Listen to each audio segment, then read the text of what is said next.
Welcome back, Madden fans, to another video brought to you by Cincy Kid Gaming. In today's video, we explore how long it would take to rebuild the Bengals and bring them back to being a contending team. Without further ado, let's jump in. Alright, welcome back, Madden fans, as we get ready for year 2 of our Cincinnati Bengals rebuild. Just a quick recap from last season. The team did not end up having a very good record.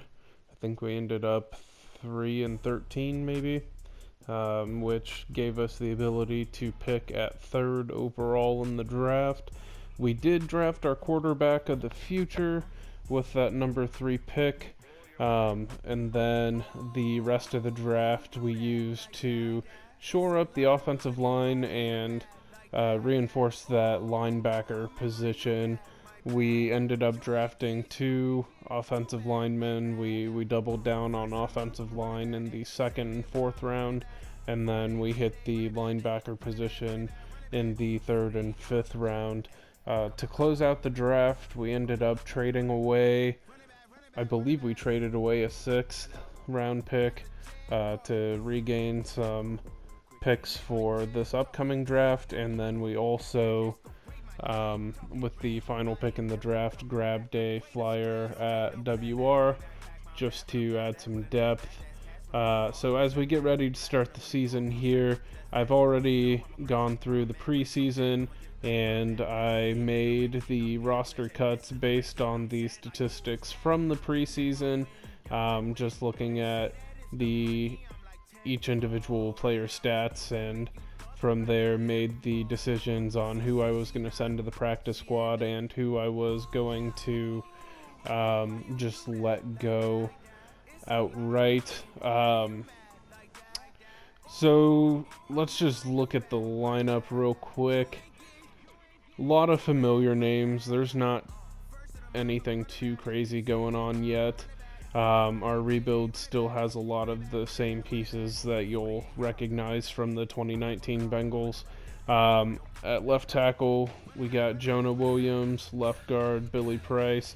At center, we have our rookie Scarborough. At right guard, we have Gossett. And at right tackle, Cordy Glenn. You'll recall that Scarborough was drafted as a left guard. We ended up switching him to center because his pass blocking and run blocking ratings were both in the mid 70s, and they were equal, at least for Madden purposes. When you are doing your offensive line, your left tackle, left guard, if they have a higher pass blocking than run blocking, they're going to be on the left side. If they have a better run blocking than pass blocking, they're going to be on the right side. And if they're even, they're going to be a center. And so just looking at his attributes, I was able to tell that his optimal position is going to be center. So I moved him over to center, and from there, you may recall Gossett was a lineman that we picked up as a depth piece in the free agency period, and then Peyton was the other lineman that we drafted. As we went through the preseason, I kept mixing in and out different offensive linemen in different positions to try to figure out what the best lineup is going to be, which is pretty consistent with what the Bengals did this year, so I feel pretty good about it. This starting offensive line that I have listed here, Williams, Price, Scarborough, Gossett, and Glenn, gave up 0 sacks throughout the preseason. So I felt really good about this unit. Bobby Hart, I ended up letting him make the team again because he ended up doing fairly well last season, and he only gave up 2 sacks throughout the preseason. Michael Jordan also gave up 2 sacks. Trey Hopkins gave up 4. I really need to see improved play out of him, or I'm going to end up having to let him go, which stinks because in real life he's one of the top-ranked centers right now in the NFL. But then Peyton, I hope that at some point in the season we'll get him mixed in and he can become a part of this starting offensive unit. I had him in this offensive line for some of the preseason, but he did end up giving up 3 sacks during the preseason. I decided that that was just too much, and so we're going to let him sit for a little while behind Cordy Glenn, and hopefully as the season progresses we'll get him moved up there. Sorry to spend so much time on the offensive line, but if you're a Bengals fan, you know that this is definitely the biggest area of concern at this point, and I'm pretty happy with how this offensive line is shaping up. In the tight end room, you may recall that Tyler Eifert decided to walk last season, so I did get the 4 or 5 tight ends on the roster cycled through, and the rotation I came up with was Uzoma, Sample, and then Mason Schreck. I had signed a tight end. If you watched the first part, I had signed a tight end in free agency. I ended up cutting him. Mason Schreck had a killer preseason. Ended up having 8 receptions for nearly 90 yards and 2 touchdowns. So I feel really good about where the tight ends are at right now, and Drew Sample ended up having over 100 yards in the preseason as well. Down in the backs, in the receivers and running back quarterbacks, nothing really changes. AJ Green, John Ross, Auden Tate, Damian Willis, and then Stanley Morgan. I did end up cutting Alex Erickson, and I was pretty sad about that. I really like Alex Erickson, but his skill sets were becoming redundant. Darius Phillips had a really good preseason as far as kick and punt returns, so I felt that at this point I'd rather have a young guy with upside in Stanley Morgan and continue to rely on Phillips to do those kick and punt return duties. I also ended up having Travion Williams do some kick and punt return stuff, and he did really well. He also did really well. So we're going to roll with those 2 guys for the kick and punt return duties, and that cleared up a receiver spot to pull Morgan up into the active game day roster. Andy Dalton, we're going to start with him. I hope that we have a successful season here, but if we start to slip away from contention, I'll probably throw in our rookie. This is our quarterback of the future. For those of you who didn't end up watching the first video, Craig Roy. He's looks like a really solid dude. He's got a 90 throwing power, so good throwing, and all of his accuracy metrics are right where you would want him to be. On the defensive side, things look more or less the same. Sorry about that. Geno Atkins is gonna be the starter. I had this mixed up for preseason to get some different guys some looks. I think that's all of it though. Yeah. So similar to last year, rolling with the front 4 of Hubbard, Atkins, Billing, and Dunlop.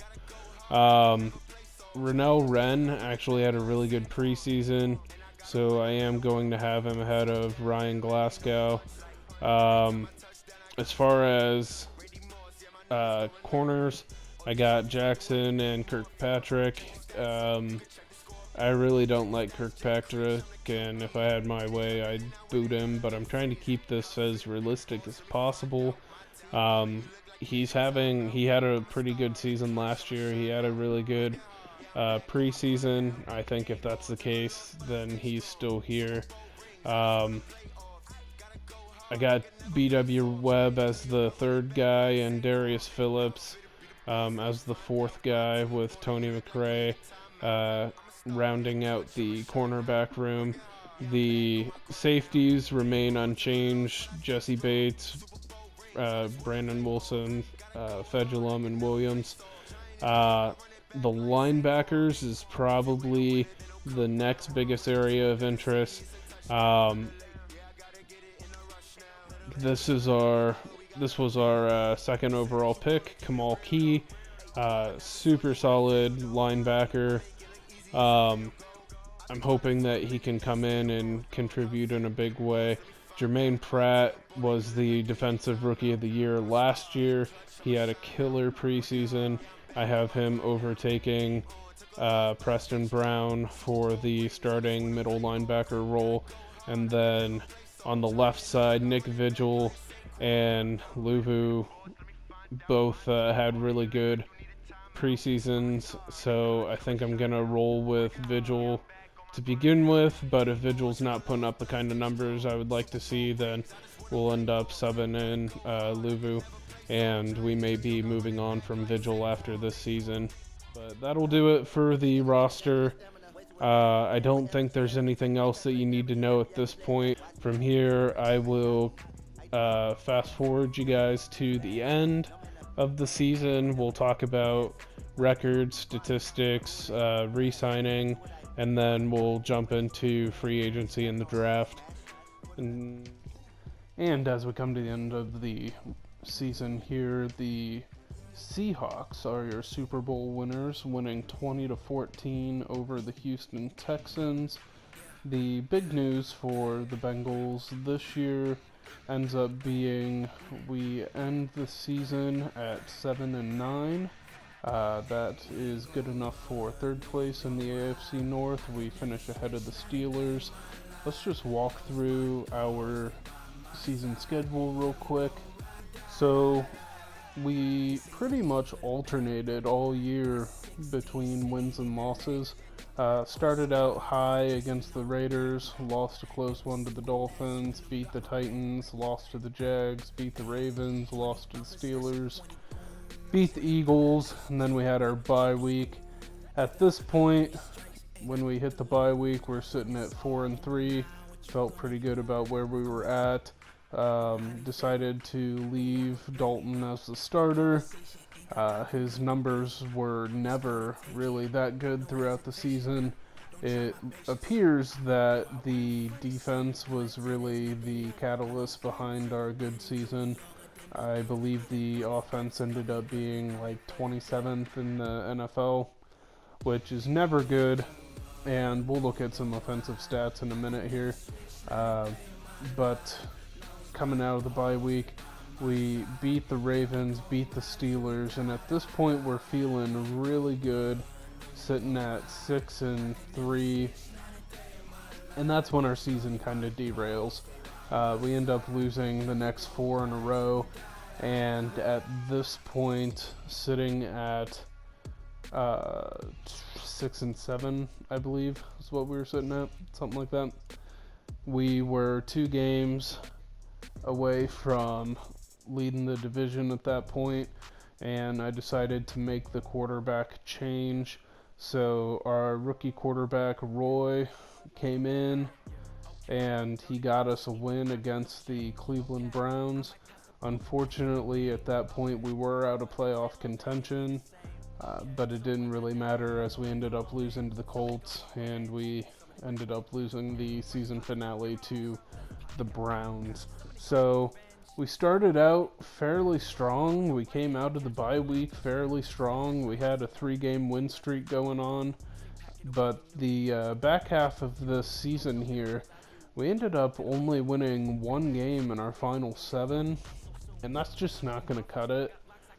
It's hard to make it to the playoffs when you're losing late in the year. So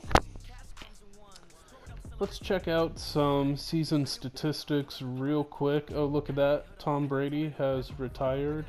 So for any of you wondering, he's going to retire at the end of the 2020 season.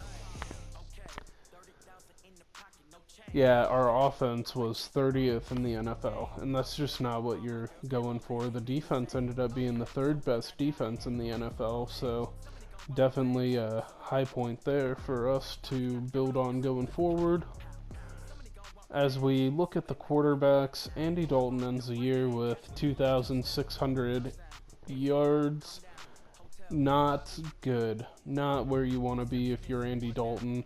If you're Andy Dalton, you're hopefully pushing 4,000. He ends up completing 67% of his passes, which isn't terrible, but he does end up having the 9 interceptions on the year, and that kind of killed us. The accuracy and the interceptions just really kind of threw our season down the drain. He was only averaging 167 yards per game, which just isn't going to cut it in the NFL. But he ended up taking 25 sacks, and when you take 25 sacks, it's just not going to work out for you. But with 3 games left in the season, we brought in Craig Roy. He's our rookie quarterback. He ended up throwing for 736 yards. He ended up completing 63% of his passes, 3 touchdowns, no interceptions. So awesome learning experience for him as we close out the season. Hopefully he can carry these brilliant numbers here into next season. He ended up playing 240 snaps, and he only took 3 sacks. So that's what you want to see in a young quarterback. Like I said, hopefully next season he comes in ready to ball, and we can keep his progress going in the right direction. Joe Mixon has kind of a return to form. He ends up getting about 930 yards, which equals out to be about 4.1 yards per carry. Giovanni Bernard ends up close to 420 yards. Rodney Anderson gets some carries. But for the most part, Joe Mixon, Gio are still our 1-2 tandem, and they're still doing good things in the running game. Andy Dalton ended up running for 151 yards, and that just seems unreal to me. I can't remember a season where he ran for that many yards, off the top of my head at least. Looking over at the receivers, Tyler Boyd ends up getting close to 1,000 yards, 950 exactly actually. Ends up with 8 touchdowns. John Ross on 64 targets ends up with 747 yards and 9 touchdowns. AJ Green, this is kind of a regression for him. He did not get injured. He played the entire season, and on 57 receptions only ends up with about 658 yards and 6 touchdowns. So it's hard to judge your receivers based on yardage when your quarterback isn't putting up the yardage, but just glancing at this, it does look like AJ Green is starting to hit his regression. CJ Uzomah is our top tight end, coming in at 457 yards and 2 touchdowns. We're still just not getting enough production from Drew Sample. Only the 6 receptions and 86 yards. Stanley Morgan Jr. ends up with a touchdown on the year and 86 yards. But not much going on the back end here. Looking at the offensive line real quick, we know that Andy Dalton took 25 sacks and Craig Roy took 3. Jonah Williams ends up giving up 7 sacks, which is not what you want to see from your second-year lineman. And Philip Scarborough, who we had playing center throughout the year, ends up giving up 5 sacks. He is a rookie, keep in mind, so sometimes you're going to see a rookie go through some struggles. Hopefully he cleans that up next year.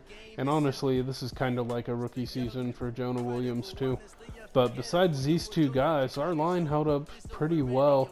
Cordy Glenn only gives up 3 sacks on the year. Colby Gassett only gives up 3 sacks on the year. And Billy Price only gives up 2 sacks on the year. So this is our starting line right here. And honestly, if Philip Scarborough and Jonah Williams clean up the sacks, we end up having a really good offensive line for this season. Michael Jordan ended up starting at 4 games, and he ended up not giving up any sacks. So our line is starting to come together, and I'm pretty encouraged by it. I don't think line is going to be a position that we're doubling down on this year. I may grab one if one falls to me in the draft, but I think we have other areas of concern at this point that we can start to address, such as retooling the defensive line and hopefully retooling the cornerbacks a little bit. On the defensive side, you have Jermaine Pratt as the leading tackler, Dre Kirkpatrick and William Jackson coming in behind him. Jermaine Pratt ended 3rd on the top defensive player of the year voting, so that's pretty cool. Sean Williams ends up having a decent year. Clayton Fedulum has a good year. Jesse Bates has a good year. Kamal Key, our rookie linebacker that we drafted, ends up having 58 tackles, not terrible. Ends up having a couple pass deflections, but not really anything else noteworthy. He ends up getting half a sack, but yeah, just not enough production from that linebacker spot, which is unfortunate, but that seems to be something we're still struggling with. Geno Atkins ends the season with 7 sacks, so that's pretty awesome. We have Carlos Dunlap ends the season with 6.5 sacks. Carl Lawson ends the season with 5. Carl Lawson did get injured yet again. Pretty disappointing, but looks like he also had an interception somehow, so congrats to him. But Sam Hubbard ends up with 2 sacks, and we got Frankie Louvu ends up with a sack and a half, so that pretty much rounds out the defense. Darius Phillips got injured really early in the season, so he didn't end up doing much for us.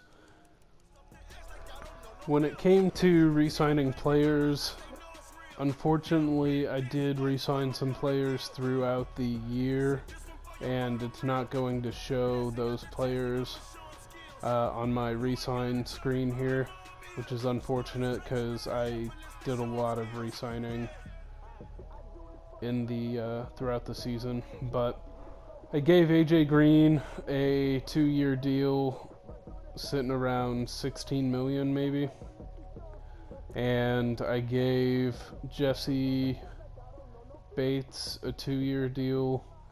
I gave William Jackson a 3-year deal. I gave John Ross a 3-year deal, and I gave Joe Mixon a 3-year deal. So all of those guys got re-signed. I'm passing on Andy Dalton. I just think it's time.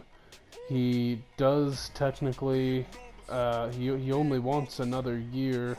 I could give it to him as kind of a prove-it year, but after 2 years of watching Dalton have meager to no production, I think I'm ready to just cut ties and move forward with Craig Roy.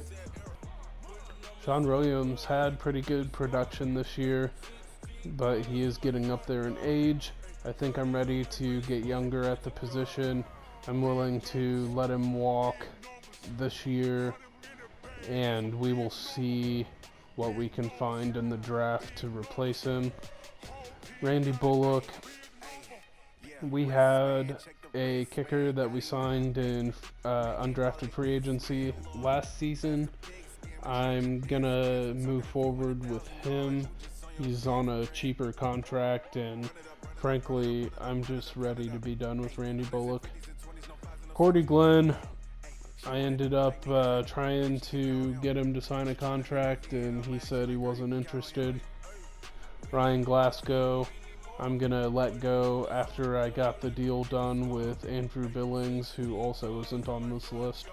But I got Andrew Billings re-signed to a 4-year deal, and I plan on hitting the defensive line hard in the draft, so I'm going to let him go. And then Kevin Huber is just getting old. His punting is just getting worse. Not to mention we're asking him to do it way too much, but his statistics are falling off a little bit over the past couple years, and I think I'm just gonna find a punter in free agency to throw a little cash at and hopefully make an upgrade at that position.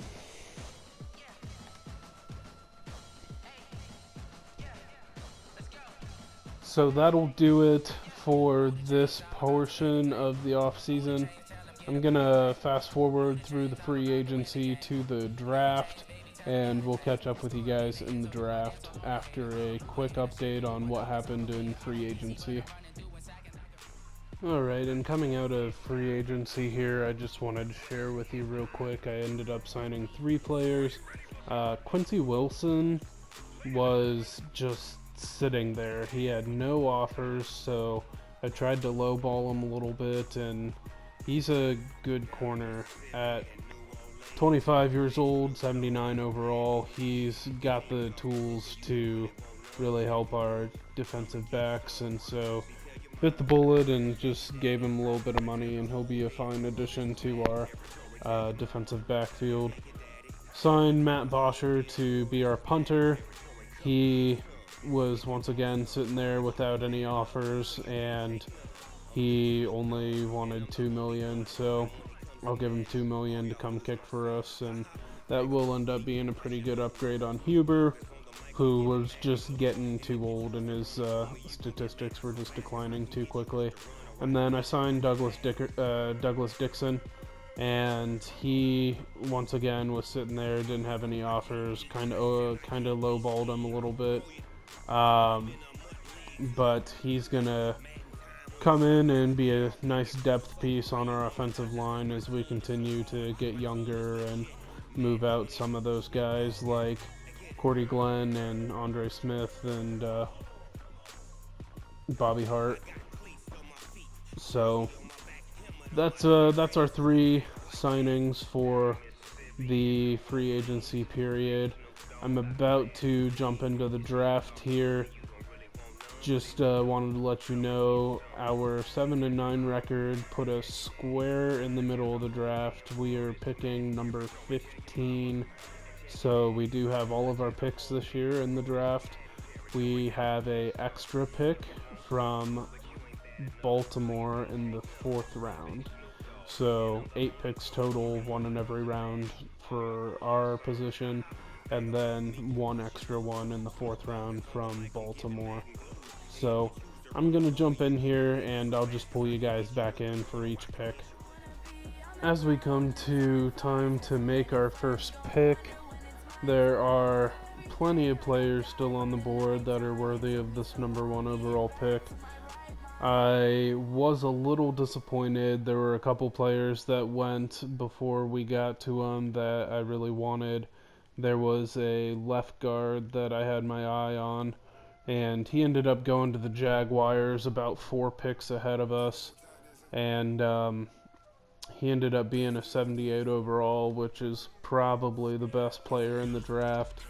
So as I look through my draft board here, coming into the draft, I had 43 players that I had a 1st or 2nd round grade on.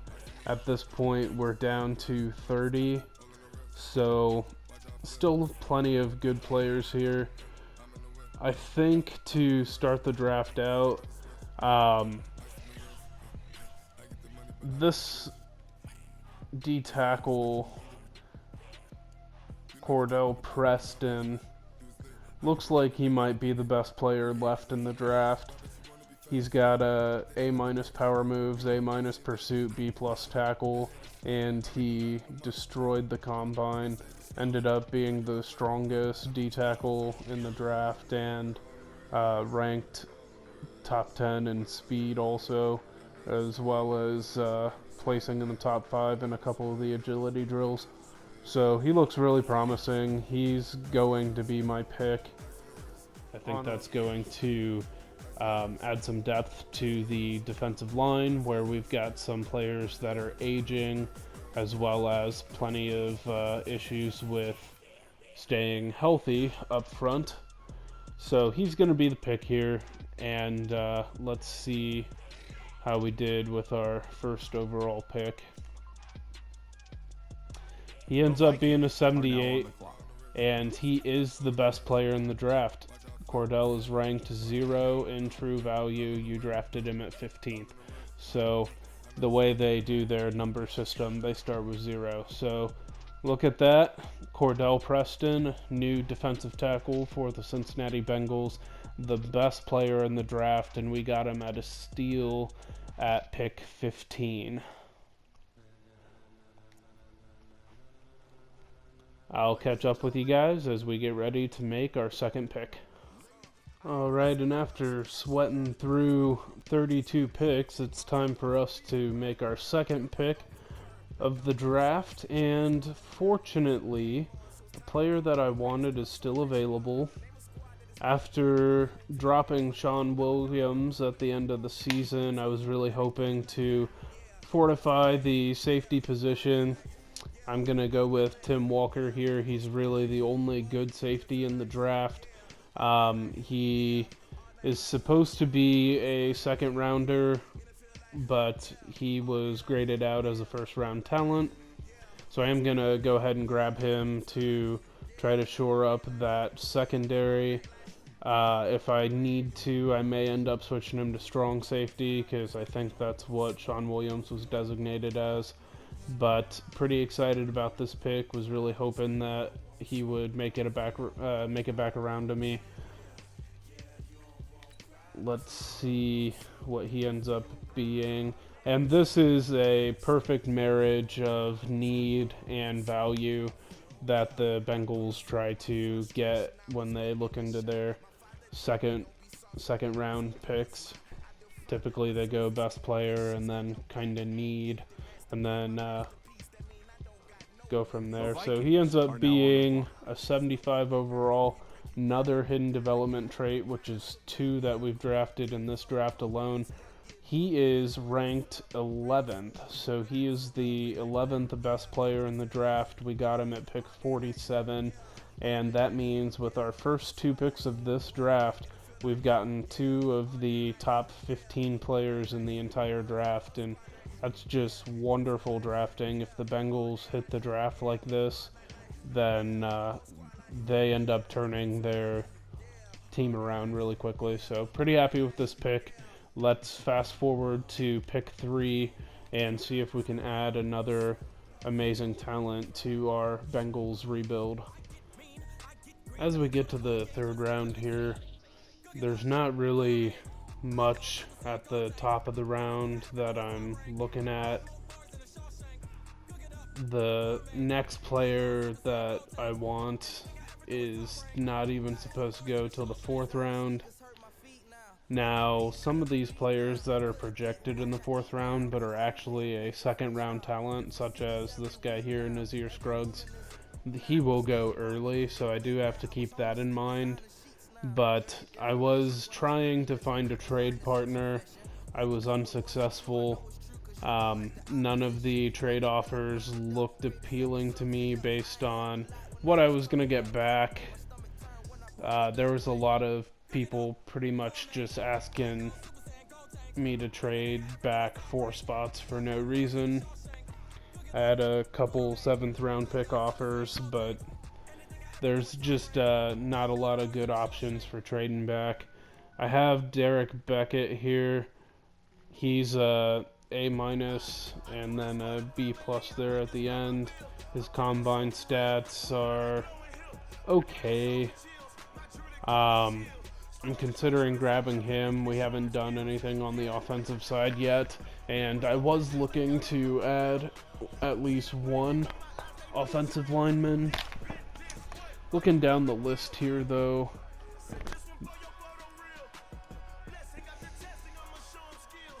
there's still going to be plenty of good players later. I feel perfectly safe taking a lineman now. And then maybe in the 4th round, I can look at taking a receiver or a linebacker. I think that's going to be the answer here. I think he's far and away the best lineman that's still available. Although you could make an argument for Gabriel Huntley. But I think Derek Beckett did a much better job in the combine. So he's going to be our pick here. Derek Beckett out of Wisconsin, the 3rd pick of the draft for the Cincinnati Bengals. And he feels kind of like a Drew Sample pick, maybe. Guy that's expected to go much later in the draft. We end up taking him in the 3rd round. Let's see how we did here. The Vikings are now on the and another hidden development trait player, Derek Beckett, 74 overall, ends up being the 14th best player in the draft. We got him at pick 79. So the Bengals are killing the draft this year. Our first 3 picks, all in the top 15 players of the draft. If any team did this, they would be set up for several years to come. But we get another great offensive lineman to add to an offensive line that's already coming along strong. And we have 3 really promising players to keep getting this rebuild going in the right direction. At this point in the draft, we're in round 5. There are really only 2 more players that I have on my draft board that I want. So I'm gonna go with I already took a receiver, so I'm gonna grab the corner here, even though I do think that this receiver is probably a better player. At this point in the draft, you're mostly looking at priority free agents, so I think I'm going to grab this corner here and hopefully add some depth to my cornerback room, as we still have plenty of depth in the wide receiver room.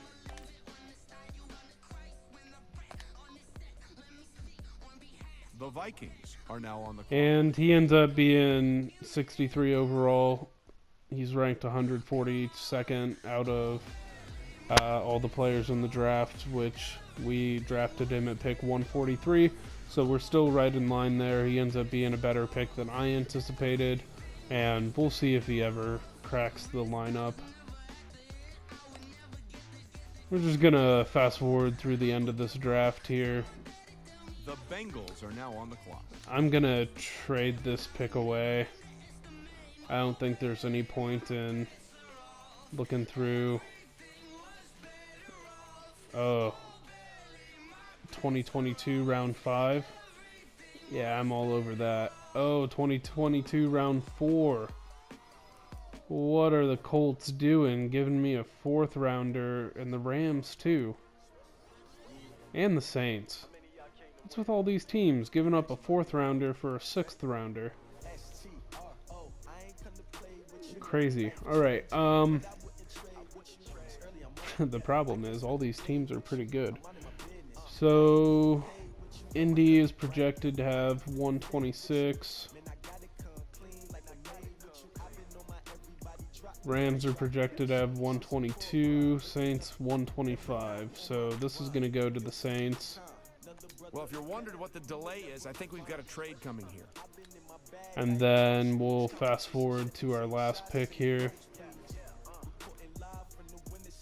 And we'll check out the trades first, because if anyone's going to offer me something as crazy as the last one, then I'm taking that. We got a 6th rounder from Jacksonville, and that's really our only offer. So let's scroll through the board here real quick. See if there's anyone that we feel like taking a flyer on. Well, 7th round of the draft, we hit all of our positions of need. We got really good players. I think at this point, maybe the best option is to grab a fullback or a punter. I know I re-signed Ethan Carter to a 1-year deal, so maybe I just grab the best combine score, which looks like Dave Hall out of San Diego State. Yeah, I'm gonna grab him. He probably won't play this year, but I'll probably end up dropping Ethan Carter after next year, and then this guy will take over. The Vikings are now He ends up being 106th overall in the draft. We drafted him at 207, so really good pick for us, and just gonna add depth to our running back rotation.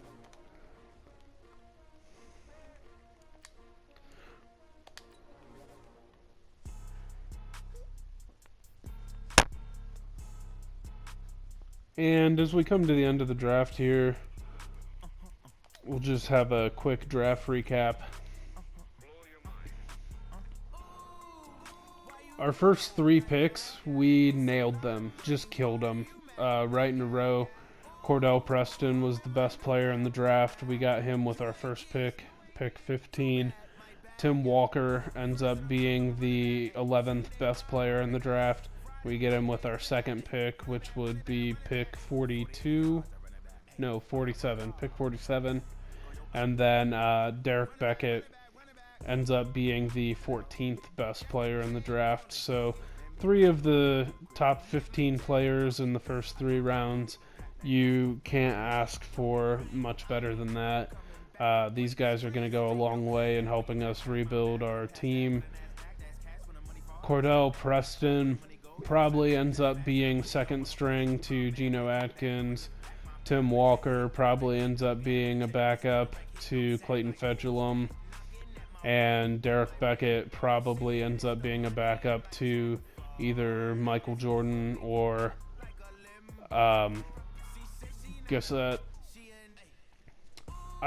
even though these guys are probably going to start as backups, and of course I'll give them a fair shake in preseason. Just knowing that we're to the point where these guys are adding depth instead of having to start right away says immense things about how far we've already come in this rebuild. But going down the line here, Gabriel Huntley, 69 overall, he'll probably be on the active roster. Joyner and McCrary are more depth signings, as well as Dave Hall. These guys are probably all practice squad candidates and could end up being pieces later down the line, but pretty happy with this draft. We did trade the 6th round pick for a 4th next year, so excited to see what dividends that pick pays out. But overall, really successful draft for the Cincinnati Bengals. Great way to finish out year 2. We end up going 7-9. Zach Taylor gets another 4-year contract extension. We dominate the draft. I think this rebuild is off to a really good start, and I'm real excited to see where it goes. But if you have any questions about how I'm doing things or comments on what could be done better, go ahead and drop that down in the comments below. I'll read through those and definitely make some adjustments to make sure that I'm bringing you the best Madden 20 rebuild experience possible. Once again, the whole purpose of this is I am trying to do this as if I am the owner of the Bengals, Mr. Mike Brown himself. Go ahead and hit that subscribe button, drop a like, and ring that notification bell if you want to be notified whenever I put up a new video, specifically as I continue finishing out this Bengals rebuild here. And I think that's going to cover us for this video. We'll be looking to put out year 3 of the rebuild over the next week or so. But until next time, Madden fans, Bengal fans, enjoy.